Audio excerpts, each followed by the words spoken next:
Looking back now, the warning signs were everywhere. The problem wasn't that they were hidden. The problem was that I was in love. Love has a way of turning red flags into decorations. When I met Ethan Walker, I was 30 years old, living in a downtown Chicago apartment and working 60-hour weeks as a senior project manager for a software company. I wasn't looking for a relationship. My career was finally taking off. I had spent years climbing my way up from entry-level positions, surviving layoffs, impossible deadlines, and managers who treated women like temporary employees waiting to become mothers. I had plans. Big plans. Marriage wasn't one of them. Then Ethan happened. We met at a charity fundraiser on a rainy October evening. I almost didn't go. My coworker Melissa had purchased a table and spent 2 weeks convincing me to attend. I remember standing near the open bar, holding a glass of overpriced wine and checking work emails on my phone. That's when Ethan walked over. He wasn't the loudest man in the room. He wasn't trying to impress anyone. That was part of the appeal. He carried himself with the effortless confidence of someone who had never needed attention, because attention always found him. "Working at a fundraiser?" he asked. I looked up. He smiled. Not arrogantly. Warmly. "I promise the emails will still be there tomorrow." I laughed. Against my better judgment. Against my usual instincts. I laughed. That conversation lasted 15 minutes. It felt like 15 seconds. By the end of the evening, he had my number. By the end of the week, we had our first date. By the end of the month, I was convinced I had met the most thoughtful man in Chicago. Every woman has a story about how it started. Mine began with coffee. Every morning for 3 weeks, Ethan sent a coffee to my office. Not expensive gifts. Not grand gestures. Just coffee. Exactly how I liked it. 1 cream. No sugar. With a handwritten note. "Good luck with your presentation. Hope your meeting goes well. Don't work too late." Tiny acts. Consistent acts. The kind that make you feel seen. The kind that make you lower your guard. When my father underwent heart surgery 6 months later, Ethan practically lived at the hospital. He brought food. He handled paperwork. He sat with my mother when she was scared. One night, I found him sleeping in a waiting room chair after staying there for 16 hours. My father adored him. Everyone did. If I had a son, Dad told me one evening, I'd want him to be exactly like Ethan. At the time, hearing that made me emotional. Now it makes me sick. Because I know what Ethan really was.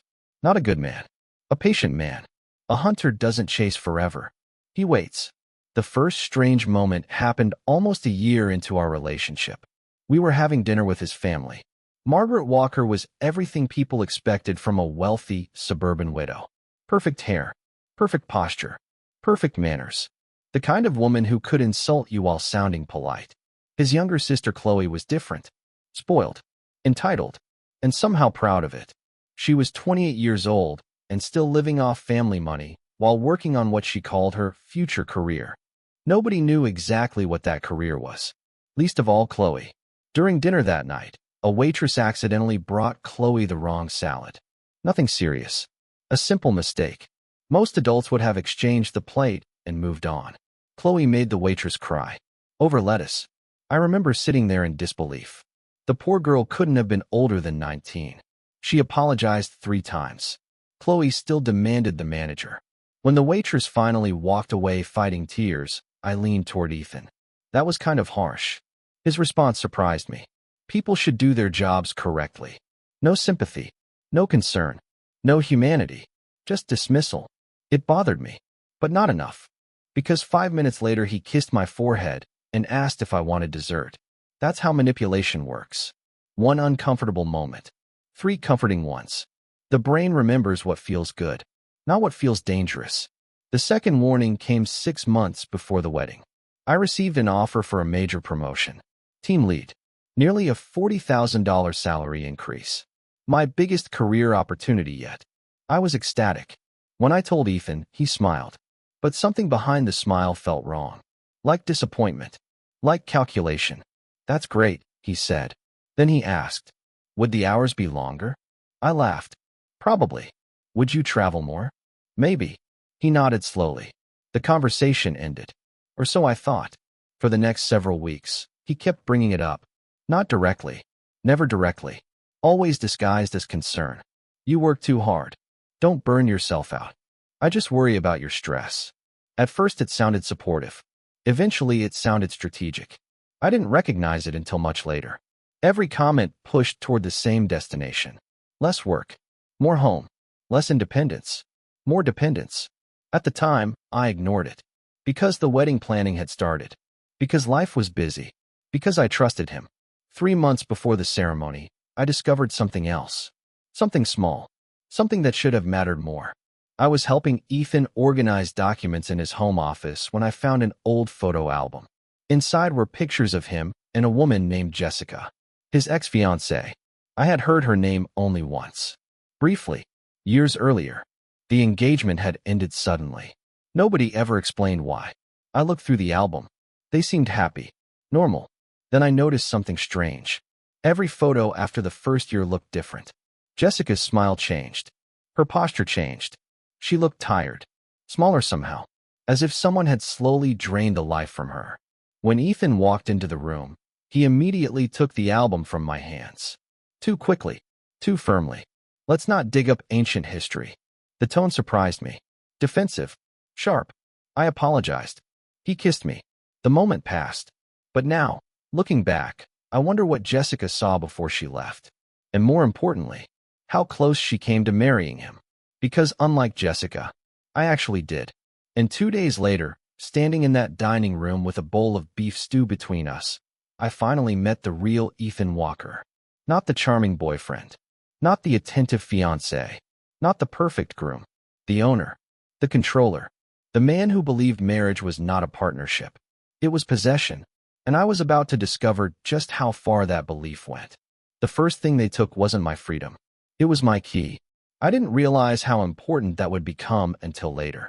The morning after we moved into Ethan's family home, I woke up earlier than everyone else. Old habit. Years of commuting into downtown Chicago had trained my body to wake before sunrise. The house was quiet. For a moment, lying in the oversized king bed, I almost felt happy. Married. New beginning. New chapter. That's what I kept telling myself. I slipped downstairs and made coffee. The kitchen alone was bigger than my entire apartment. Marble countertops. Custom cabinetry. Professional-grade appliances. Everything looked perfect. Almost staged. Like a house nobody actually lived in. I was pouring my second cup when Margaret walked in. Already dressed. Already wearing makeup. Already judging me. She glanced at the coffee maker. Then at me. Then at the clock. You're up early. I always am. She nodded slowly. Good. That single word should have warned me. Good. Not because she was happy to see me. Because she had immediately categorized me as useful. Useful people are valuable. Valuable people get assigned work. By breakfast, I learned my first rule. There were many more to come. But this was the first. I asked Ethan for a house key. He laughed. Actually laughed. Like I had asked for something ridiculous. What do you need a key for? I stared at him. To get inside? You'll be with family. I'm also an adult. Margaret looked up from her tea. We've never needed extra keys. Extra keys. The phrase irritated me immediately. I wasn't asking for an extra key. I was asking for my own. Ethan shrugged. You lose everything. I lose sunglasses. Exactly. I waited. Neither of them smiled. Neither of them offered me one. The conversation simply ended. Like the decision had already been made. That afternoon, I went for a walk. When I returned 40 minutes later, the front door was locked. I rang the bell. No answer. Again. Nothing. After 10 minutes, Chloe finally opened it. Phone in one hand. Smoothie in the other. What? I've been outside. Oh. She went back upstairs. No apology. No explanation. Nothing. I stood there looking at the closed staircase. And for the first time, a thought crossed my mind. This doesn't feel like home. The second rule arrived the next day. The refrigerator. I wish I were joking. The refrigerator had a hierarchy. Top shelf belonged to Margaret. Middle shelf belonged to Ethan. Lower shelf belonged to Chloe. One drawer contained family meal ingredients. One drawer contained special items. Apparently mine was a yogurt. A single yogurt. I ate it. Because nobody told me it belonged to Chloe. That evening, she discovered the missing container. You would have thought someone stole her kidney. Who ate my yogurt? I looked up. I did. The room went silent. Again. I was beginning to hate silence. Silence in this house always meant someone was preparing to be offended. Chloe folded her arms. That was imported. It's yogurt. It was expensive. I almost laughed. Instead, I apologized. Normal people would have accepted that. Walker family members were not normal people. Margaret called a family meeting. A family meeting. Over yogurt. We sat around the dining table. The same table where the slap would eventually happen. Ethan sat at the head. Margaret beside him. Chloe looking wounded. And me wondering whether I had accidentally joined a cult. Margaret folded her hands. The issue isn't the yogurt. Then why are we here? The issue is respect. There it was again. Respect. Their favorite word. Respect only flowed one direction in this family. Toward them. Never toward anyone else. I listened for 20 minutes while 3 adults explained ownership, consideration, and household standards. Over yogurt. One yogurt. When the meeting finally ended, Ethan pulled me aside. You need to stop making everything difficult. I stared at him. Your family held a tribunal over dairy products. His jaw tightened. You always exaggerate. No, I thought. You normalize insanity. That night, I called my friend Melissa. She listened quietly, then asked the question I didn't want to hear. Are you happy? I answered too quickly. Of course. The silence on her end told me she didn't believe me. The truth was, neither did I. By Wednesday, I discovered rule number 3. Laundry.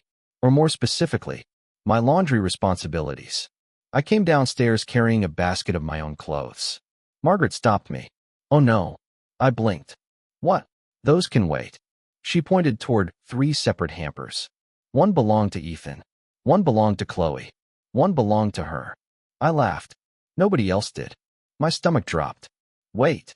Margaret smiled. The smile people use when speaking to children. Now that you're part of the family, we rotate responsibilities. Rotate. Interesting word. Because nothing rotated. The responsibility simply landed on me. I spent 3 hours washing, folding, sorting, and organizing clothes that didn't belong to me. Meanwhile, Chloe watched reality television. Margaret attended a lunch club, and Ethan played golf with friends. That evening, he kissed my forehead. You're fitting in great. I almost choked. Fitting in? I wasn't fitting in. I was replacing hired help. The realization hit me slowly. Then all at once. Every system inside this house was designed around one assumption. Women serve. Men decide.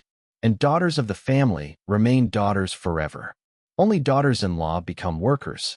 By Thursday morning, I stopped feeling like a newlywed. I felt like an employee. An unpaid employee. One whose contract had been signed without reading the fine print. Then came the conversation that changed everything. The conversation that made me realize the slap wasn't going to be the beginning of the problem. It was going to be the result. The symptom. The inevitable conclusion. Because that evening, Ethan sat across from me in our bedroom and casually informed me that after my PTO ended, I would not be returning to work. And suddenly, everything started making sense. By Friday morning, I had come to a quiet realization. The wedding bells had done nothing to change the dynamics in that house. They had only reinforced them. Marriage, as I had imagined it, existed only in fairy tales and Instagram posts. In reality, it meant obedience, subservience, and endless lists of tasks that were not mine. Ethan came into the kitchen wearing a pressed white shirt and a tie that smelled faintly of his cologne. He carried a leather briefcase and a look that had haunted me in the mirror since our first dinner together.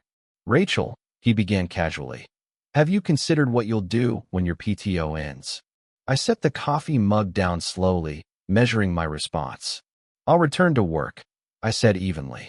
My team is launching the client platform next week. I have responsibilities. Ethan's eyes narrowed. It was the same look he had given me when I questioned the yogurt tribunal. Thin, sharp, full of calculated irritation. You'll need to reconsider, he said, taking a deliberate sip of his coffee. Your family obligations here are extensive. I tilted my head, feigning confusion. Family obligations? Yes. Margaret needs help managing her appointments. Chloe needs supervision. The house, the schedule. He gestured vaguely toward the immaculately cleaned kitchen and the hallway lined with polished floors. You understand. I did understand. Every task he listed was a non-negotiable expectation, and every expectation would take months to absorb if I played along. But I was no longer willing to absorb them quietly. "I understand," I said, "but I cannot quit my job. I have responsibilities to my team." I promised them I'd see the launch through. Ethan smiled, not the warm, comforting smile from our first date. Not the smile that coaxed me into trusting him, but a predator's smile. "We talked about this," he said softly. "Marriage changes priorities. You'll see soon enough. You belong here." I felt something shift. Fear, anger, disbelief, and beneath all of it, clarity. "Belong here." I repeated, my voice calm but steel strong. "I belong wherever I choose. I married you, not your household rules. I am not a servant. I am not your unpaid help. And I am certainly not a replacement for anyone else's expectations." Ethan's hand twitched as if to grab something invisible. "Do you dare challenge me?" I met his gaze, unwavering. "I do. You are asking me to erase my life, my work, my independence. I will not do that. I married a man, not a set of rules for how a woman should live." There was silence, thick and suffocating. Margaret hovered behind him, lips pressed into a tight line. Chloe, perched on the countertop with her AirPods still in, peeked through strands of hair and smirked. But her amusement faded when she saw the tension. Something in the air had changed. Ethan's hand moved, and I knew instinctively what was coming. I braced, not with fear, but with resolve. The slap landed hard, sharper than I expected. My head whipped sideways, the sharp sting cutting through my skin. My cheek burned, but I remained standing, holding my ground. "You will serve your sister," Ethan said, his voice cold and precise. "No," I replied, steady. "I will not serve anyone as if I am invisible. I am your wife, not your servant." Time seemed to slow. The air thickened with judgment and expectation. Margaret gasped, Chloe widened her eyes, and the house itself seemed to hold its breath. But I was unbroken. Ethan's face shifted, anger, disbelief, a flicker of panic. "This isn't how it works," he said. "It works exactly like this," I responded. "You do not get to decide my value or my actions. Not for your mother, not for your sister, and certainly not for you." In that moment, I realized that marriage is often a mirror. It reflects not just love, but power, control, and fear. And I no longer feared their mirror. I stared straight into it, and for the first time, I saw myself clearly. That evening, after the family had retreated to their corners of control, I began plotting. Not revenge, not yet. Strategy, recovery, preparation. Because if Ethan believed a slap could silence me, he was gravely mistaken. I recorded everything. Every conversation. Every nuance. Every expectation. I cataloged tasks and rules, keeping meticulous notes on their hierarchy and the way they treated those they considered inferior. Margaret's veiled threats, Chloe's entitled demands, Ethan's controlling orders, all documented. By the weekend, I had built the blueprint. Every meeting, every chore, every attempt to diminish me became a piece of evidence. I was no longer just surviving. I was observing, understanding, and preparing. And for the first time, the fear that had nestled into my chest began to dissolve. Because I understood something crucial.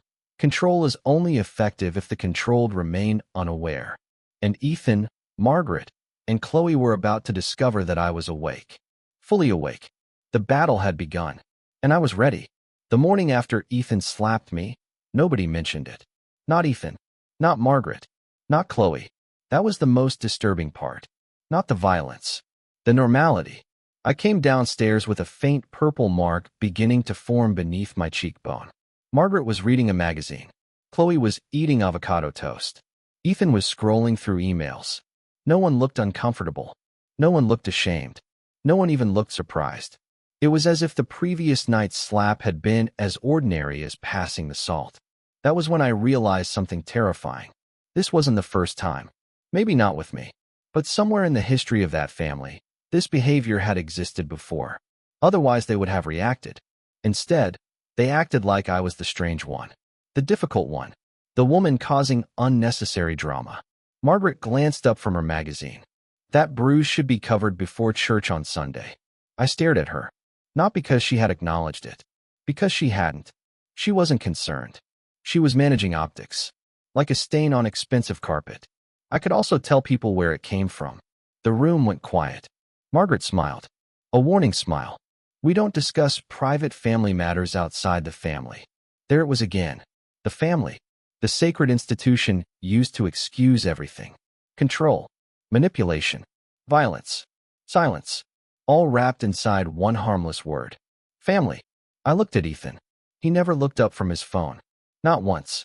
Not even for a second. That told me everything. He wasn't sorry. People who regret hurting someone usually acknowledge it. People who feel justified don't. I finished my coffee, went upstairs, closed the bedroom door, and started recording. Everything. At first it felt ridiculous.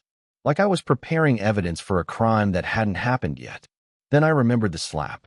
The crime had already happened. I was simply documenting the next one. I bought 3 tiny voice recorders online. Nothing fancy. Small enough to disappear. One went inside the kitchen drawer. One behind books in the living room. One inside a decorative basket near the dining room. Then I waited. And Walker family members loved to talk when they thought nobody was listening. The first recording took less than 48 hours. Margaret and Chloe were sitting in the kitchen. I was supposedly upstairs. Their voices floated through the recorder perfectly. Chloe laughed. I honestly thought she'd cry. Margaret chuckled. Give it time. What if she leaves? A pause. Then Margaret said something that made my stomach turn. Women like Rachel don't leave. Why not? Because they're invested. Another laugh. They spend years building a relationship, planning a wedding, convincing themselves they're happy. The confidence in her voice chilled me. She had done this before. Maybe not exactly this, but close enough. She understood the psychology too well. Then came the sentence that changed everything. If Ethan only hit her once, she'll stay. Silence. Then Chloe laughed again. The recording ended 20 minutes later. I sat alone in my car listening to it. 3 times. 4 times. 5. Each replay made me calmer. Not angrier. Calmer. Because anger clouds judgment. Evidence sharpens it. For the first time, I understood exactly what I was dealing with. Not a misunderstanding. Not marital stress. Not cultural differences. A system. A machine. One designed to break people slowly. The second recording came 4 days later. And it was even worse. Ethan had invited 2 friends over to watch a football game. They were drinking bourbon in the family room. Laughing loudly. Talking like men often do when they feel safe. One friend asked about married life. Ethan laughed. Honestly, she's adjusting. Meaning, she's stubborn. The men laughed. Ethan continued. Career women always think they're independent. What changed her mind? Silence. Then I heard it. The sound of a glass being set down. And Ethan's voice. Cold. Confident. 100% serious. They learn eventually. His friend laughed. Still training her? Training. Not marriage. Training. Like a dog. Like an employee. Like property. I sat in my office parking garage listening to that recording. And for the first time since the wedding, I stopped crying. Something inside me finally broke. Not my heart. Not my spirit. My illusion. The illusion that this marriage could be fixed. It couldn't. Because healthy relationships don't require training. Only ownership does. That night Ethan came home carrying flowers. White roses. The same kind from our wedding. I almost laughed. The timing was incredible. As if guilt had finally arrived. But guilt wasn't why he bought them. Control was. Flowers after violence. Kindness after cruelty. Reward after punishment. The oldest manipulation cycle in human history. He handed them to me. Thought you'd like these. I smiled. The first genuine smile he'd seen from me in days. And because Ethan only understood control, he mistook it for surrender. Thank you. His shoulders relaxed. He thought he was winning. That was the beautiful part. The more confident he became, the less careful he got. The less careful he got, the more evidence I collected. By the second week of marriage, I had 17 recordings, 3 videos, dozens of text messages, photos of the bruise, copies of financial documents, and a plan. Not revenge. Something better. Consequences. Because Walker family members cared about one thing more than money, more than power, more than control. Reputation. The Walker name opened doors. Won contracts. Filled charity galas. Appeared on donor walls. Margaret worshipped reputation. Ethan depended on reputation. Chloe survived because of reputation.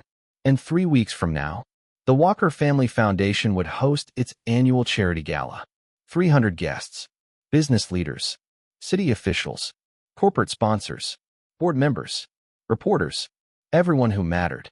Everyone who believed the Walkers were a model family. And as I stared at the growing folder of evidence on my laptop, I realized something. Ethan thought the slap was the end of the argument. He had no idea. It was actually the beginning. And when the gala arrived, the entire city was going to find out exactly what kind of family the Walkers really were. By the 3rd week of marriage, I realized patience was my greatest weapon. The Walker family thrived on control, intimidation, and the illusion of perfection. They underestimated me because I looked like a bride, polite, compliant, and exhausted. That was their first mistake. I called a lawyer I had trusted for years, someone who understood corporate law and family disputes. I didn't mention the slap or the household hierarchy. I presented it as a precautionary measure. I needed protection for my personal assets, my career, and my mental health. But beneath those words, a strategy was forming. The lawyer, Mara, listened quietly, her sharp eyes noting every detail. "You have recordings?" she asked, folding her hands over her notepad. "Yes. Every conversation, every threat, every order that was abusive or controlling." She nodded. "Good. That's evidence. But this isn't just about documents. This is about positioning. You need witnesses, support, and timing." I smiled faintly. That was the hardest part, waiting. But waiting was a power move.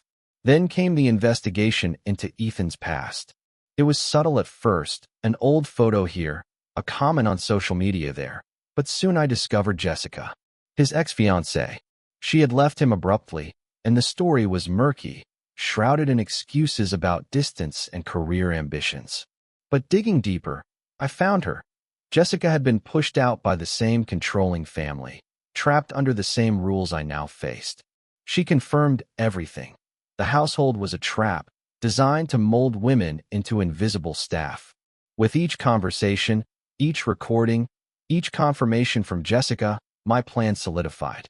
I cataloged emails, screenshots, and documents that proved a pattern, a system of control stretching over years.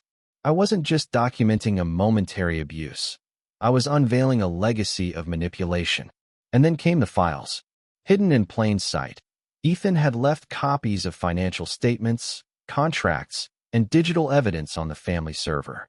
Every mismanaged account, every misrepresented expense, every little bribe or favor, it all added up. With Mara's guidance, I downloaded and secured it, encrypted and backed up. I knew timing was crucial.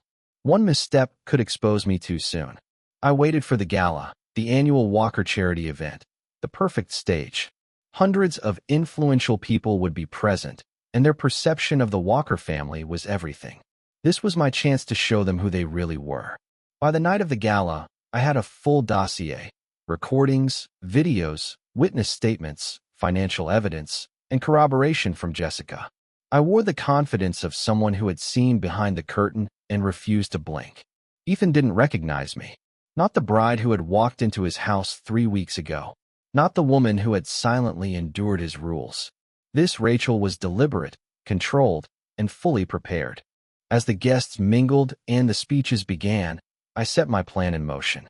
Emails were sent to selected board members, journalists, and key sponsors. Copies of documents, videos, and statements attached, all with the heading: Transparency and Accountability, the Walker Family Foundation.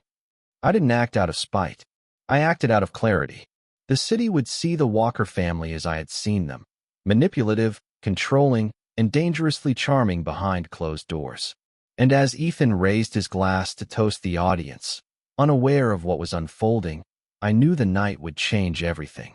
The gala would no longer be a celebration of the Walkers' legacy. It would be a reckoning. For the first time in weeks, I felt something pure. Not fear, not anger, not despair. Satisfaction. Not revenge, exactly, but justice served on a scale that no one in that house could ignore. By the end of the evening, every smile, every handshake, every polite conversation was shadowed by evidence they couldn't deny. The carefully constructed illusion of perfection collapsed quietly, methodically, and without me having to lift a finger in public. The Walker family had created a world where appearances were more important than reality. I had simply decided to show reality to everyone who mattered. And in doing so, I took back the power that was always mine. The night of the gala arrived, glittering with chandeliers, laughter, and the scent of expensive perfume. Hundreds of city elites had gathered, unaware that the evening was about to transform into something unforgettable. The Walker family, impeccably dressed and perfectly poised, floated among the crowd, basking in the admiration of their guests. I arrived quietly, my dress elegant but understated. Nobody suspected that the woman who appeared calm, composed, and smiling held the power to unravel their carefully curated image. Ethan was already there, handing hors d'oeuvres to sponsors and smiling for photos, completely oblivious. Margaret circulated among donors, her pearls reflecting the soft light, her perfect posture a mask for the fragility beneath. Chloe drifted between groups, laughing too loudly, texting, and maintaining the air of entitlement. The first move was subtle. A few selected guests received a polite email moments after entering the ballroom. My laptop rested in a corner with a preset auto-send program. Recordings, videos, and documents labeled clearly for transparency and accountability. Each attachment contained a meticulous record of abuse, manipulation, and financial mismanagement. I had chosen my recipients carefully: city officials, key donors, journalists, people whose credibility could no longer be questioned if the evidence was true. By the time the opening speech began, the first whispers started. A journalist checked an email and furrowed his brow. A board member tilted his head at his phone. A sponsor whispered into a colleague's ear. And then another. And another. Within 15 minutes, the room's energy began to shift imperceptibly, like a tide turning beneath calm waters. Ethan noticed it first. He paused mid-toast, glass raised, and scanned the crowd. Something was wrong. His eyes flicked to his phone, the same device that had always kept him in control, and he froze. The smile that had been so practiced, so habitual, disappeared. Margaret noticed next. She had rehearsed every facial expression for years of social appearances, but there was nothing she could do about the messages cascading into her devices, the digital proof of her family's private cruelty now in the hands of those who mattered. Her lips pressed together, and for the first time in decades, she was speechless. Chloe's phone buzzed. She glanced at it, then dropped it onto the floor. She looked at me, confused, angry, and fearful, but I didn't flinch. My composure was deliberate. Every ounce of calm I displayed contrasted with the chaos unfolding inside the Walker family. People began to murmur, quietly at first, then with growing intensity. The photographs of my bruised cheek, the recordings of Ethan's controlling commands, Margaret's cold instructions, and Chloe's entitled laughter became viral within the room, as emails forwarded from phone to phone. Journalists discreetly verified them in real time. Ethan lunged toward me, rage contorting his features. "Rachel, what? How did you?" I raised a hand, interrupting him before he could reach me. "Calm down, Ethan. Everything is already public knowledge. Everyone is seeing who you really are. It's not me who's exposing you. It's your own family and your own actions." He stumbled back, speechless, realizing the perfection he had cultivated over decades had evaporated in minutes. Margaret's hands trembled as she adjusted her pearls, the audience staring at her with questioning eyes. Chloe attempted to regain composure, but her usual confidence faltered when reporters began approaching, cameras ready, phones up. The gala had transformed. What was meant to celebrate the Walker legacy became a tribunal. Questions were asked, statements were demanded, and the family that had once manipulated appearances effortlessly was exposed under a bright, unflinching light. By the end of the evening, Ethan's carefully curated smile had faded into exhaustion. Margaret's reputation, built over decades, was tarnished beyond repair. Chloe's sense of entitlement was irrelevant. No one believed her anymore.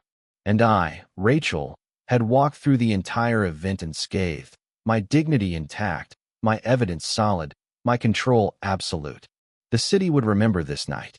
The Walker family would never be seen the same way again. And as I left the gala, stepping into the cool night air, I finally felt freedom, not from marriage, not from fear, but from the illusion of perfection they had tried to impose on me. For the first time since the wedding, I could breathe. And this time, it was on my own terms.